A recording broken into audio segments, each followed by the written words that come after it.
his legs to dig, regardless of whether they were purple with cold. Unfortunately, that was something which was impossible for August, no matter how much he wanted to do it. And with those thoughts and a tear of helplessness, he lay down upon the mountain of feathers that was his bed, ready to let himself die. When he opened his eyes, he thought he was in heaven.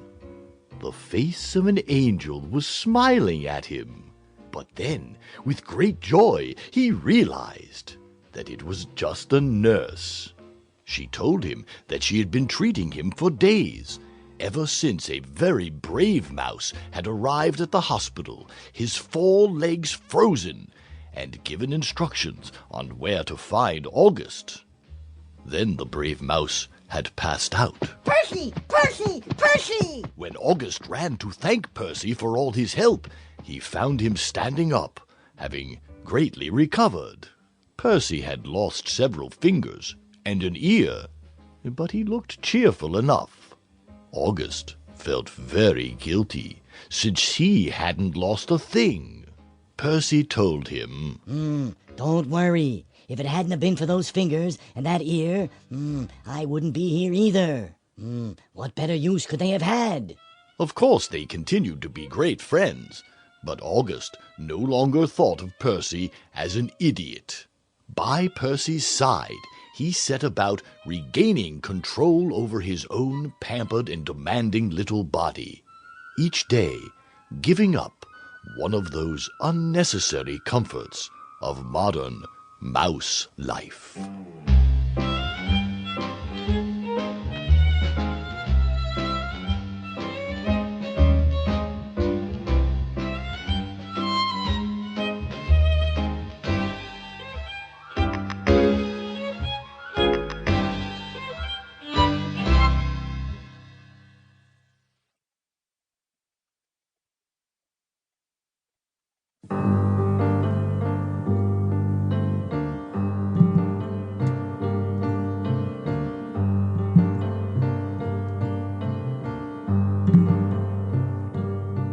Donnie, did I ever tell you about a giraffe named Johnny? Uncle Dunkle, you never told me about a giraffe, period. I never told you a story about a giraffe? I don't even know what a giraffe is. Oh, well, a giraffe is a 4-footed animal with a long, long neck. A giraffe gets to be 3 times as high as a man 6 feet tall. Sometimes a giraffe gets to be as tall as a house. A giraffe would make a great basketball player. You sure would. What are you laughing about, Uncle Dunkle? I was just thinking about something funny.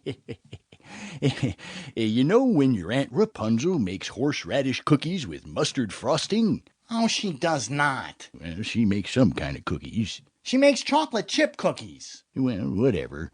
And she doesn't want you to get any between meals? Or you either, Uncle Dunkle. Oh, yeah, well, where does she put them? She puts them way up on a high shelf. Right, exactly. That's what she does. Well, Johnny the giraffe, being so tall, could reach the highest shelf his mother had. So do you know what Johnny's mother did when she wanted to keep cookies away from Johnny? What, Uncle Dunkle? Well, she put the cookies way down in the lowest part of the cupboard with the pots and pans, because Johnny couldn't bend down that far very easy. Well, one day, Johnny the giraffe was running along and he heard someone laughing. He looked around and he saw Herman the hyena. Hyena? Do hyenas laugh, Uncle Dunkle? Oh, they sure do. Sometimes they hire hyenas to make the background laughs for television comedy shows. Oh, I didn't know that. A lot of things you don't know. Hyenas laugh all the time. Now, the strange thing is that with all their laughing, the hyenas are afraid of all other animals. And Herman would have been afraid of Johnny, except that, well, Johnny looks so funny, running along with his long neck bobbing back and forth and his legs flying out every which way.